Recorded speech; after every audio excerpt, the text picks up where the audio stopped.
Hey fam, so we're going to talk about who are the strongest characters in Naruto and why they are only moon level plus in attack potency and destruction capacity. So let's talk about the Otsutsuki family. They are alien parasites and they are invaders from another planet. They have but one goal: to devour the life of a planet.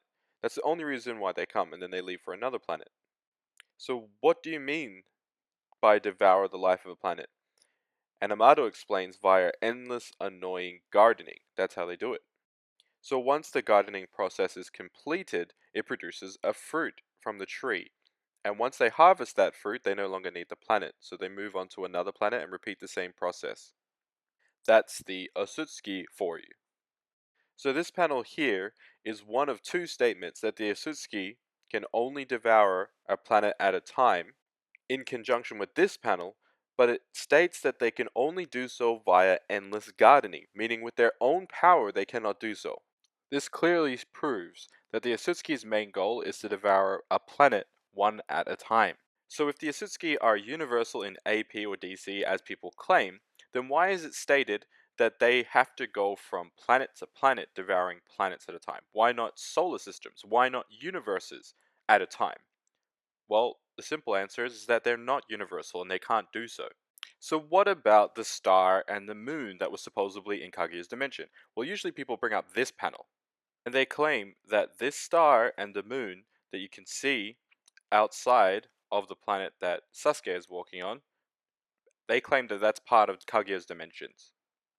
But the fact is that that's an assumption. There are no statements saying that she created moons or stars.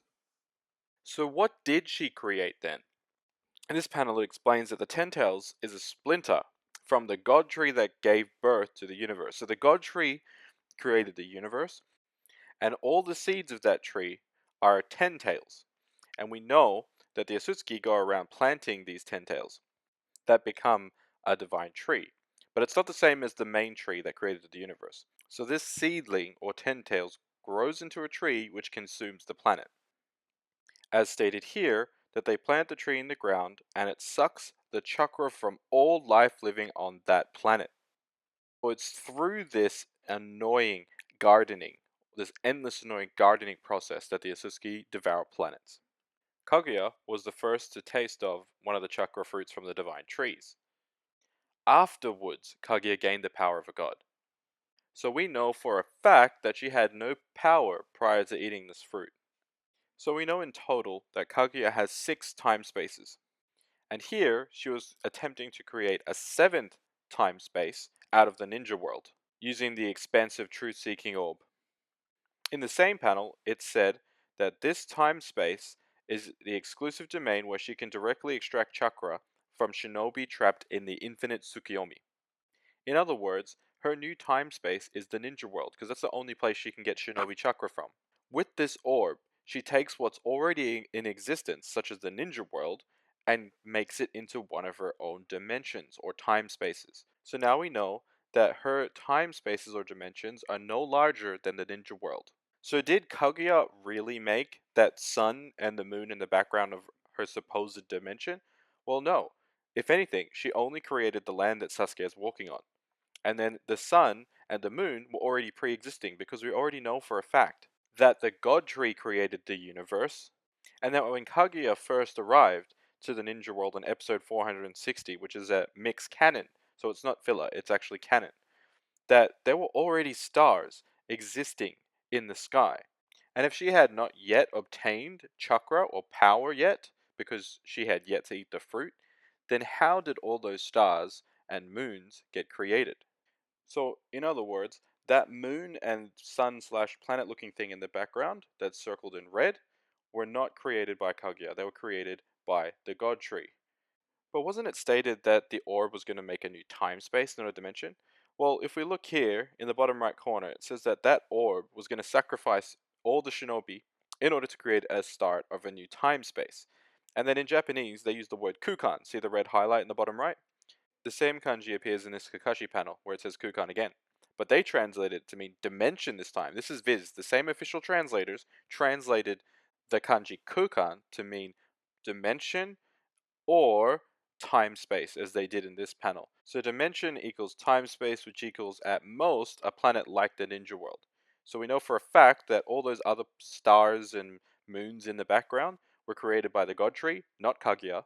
And the only time we've ever seen anyone, Momoshiki, Kaguya, any of the Otsutskis, create one of the dimensions, or attempt to, is from this panel, the expansive truth-seeking orb. And if this orb was only going to affect the Ninja World, that means it would be creating a planetary size time space or dimension. And that would mean that Kaguya's dimensions, Momoshiki's dimensions, everyone's time spaces or dimensions are only planetary or worlds. So how do we know that these time spaces are only worlds? So if you didn't catch that, Kinshiki stated Kaguya no Sekai, Sekai meaning world. As you can see, they translated Sekai when he spoke in Japanese to world. So remember this old panel where it said a start of a new time space? Well, in the description of this panel, in the data books, they explained that this orb was going to affect the world. And the world kanji that they used was Sekai. As you can see here, Sekai means the world, or the earth. Now notice that if you run Sekai through Google Translate, the second definition is universe. But the first kanji for universe that pops up is uchu, not Sekai, because uchu is the correct word for a universe.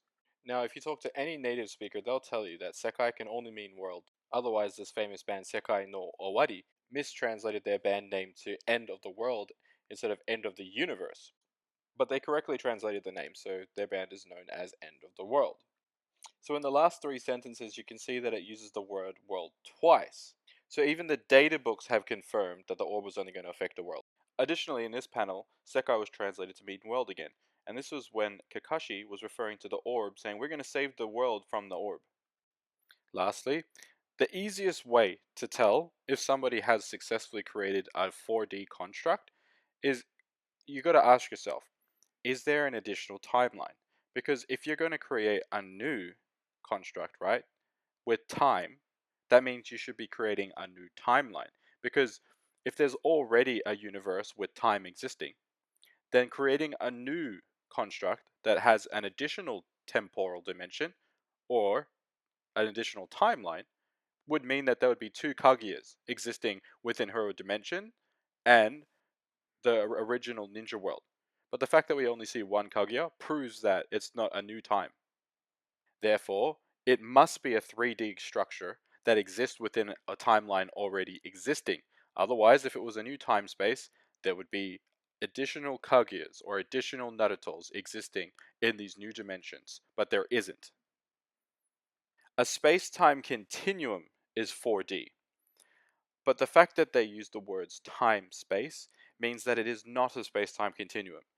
And also, they've defined time-space to be dimension, to be kukan, and, as we've already previously discussed, to be world.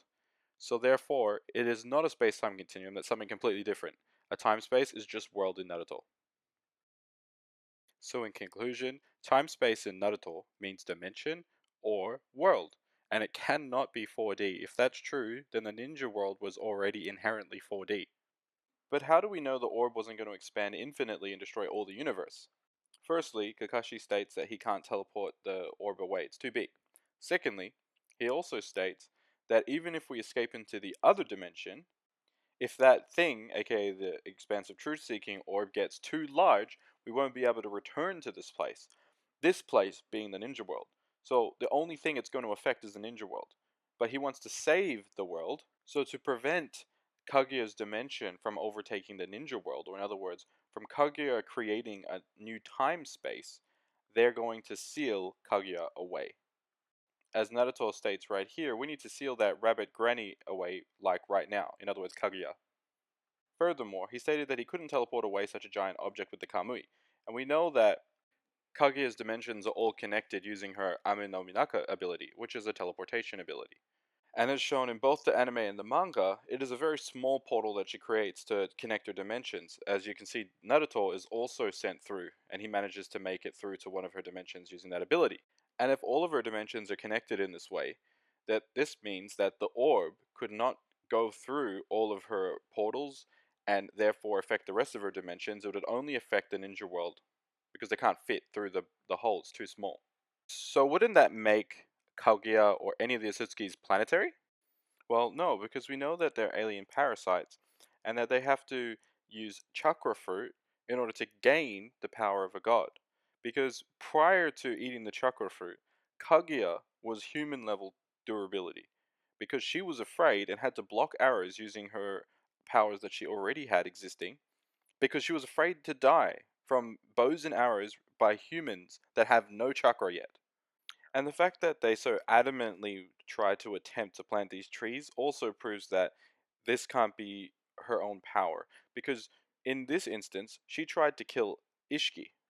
Remember, these events took place prior to her gaining chakra in the first place. So, chakraless Kaguya defeated Ishiki. So, how does that work? Well, the answer is also in this panel. When Kaguya killed Ishiki, or attempted to, he didn't have enough energy to survive, so he had to take over another person's body, as alien parasites do. In other words, because they were near depletion of their energy and chakra, this meant that they had to plant a tree in order to obtain a fruit, giving them the power of a god. So why didn't they both just get a fruit? Well, apparently you have to feed an Otsutsuki to the Ten Tails to turn it into a divine tree, which will produce a good fruit. So one of the Otsutskis would be sacrificed in order to create a good fruit. And Kaguya was a lower being, so therefore she was going to be sacrificed, and Ishiki was supposed to be the one that would eat the fruit in order to gain power. We've even seen Momoshiki eating a fruit too, to gain power. These fruits are so desirable that they would sacrifice their friends. So why do the Otsutsuki go through all the effort to produce a fruit? Well, Amado explains that once the tree finishes absorbing everything, it produces a large fruit, and in that large fruit, it contains the power to update the Otsutsukis, and they evolve as a species.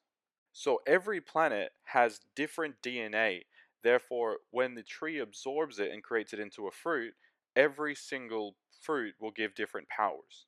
Isn't all chakra Kaguya's anyway, so she's not stealing it. Simply put, no. She first obtained chakra from the tree, and as we already established, the tree gets its chakra from all living things on the earth.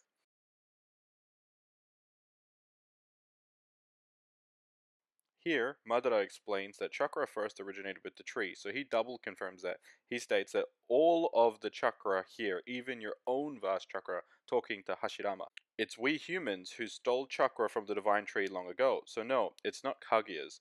She was just the first person to have chakra. That does not mean that chakra was hers, and therefore she gave everyone chakra, so she's just getting chakra back. So Kaguya stealing Shinobi's chakra is actually not her chakra that she's receiving back. So who owns all the chakra then? So we know that Hagoromo was the one who dispersed chakra to everybody, to every human, through the power of Ninshu. So if anything, it's Hagoromo's chakra, not Kaguya's. Initially, the purpose of Hagoromo giving everyone chakra through Ninshu was to link people together. But instead, humans were so evil that they disconnected each other, and instead of connecting with others using this new mental and physical energies, they decided to keep it within themselves as a way to amplify and greatly increase their own chakra. So that means every single shinobi, it's their own chakra.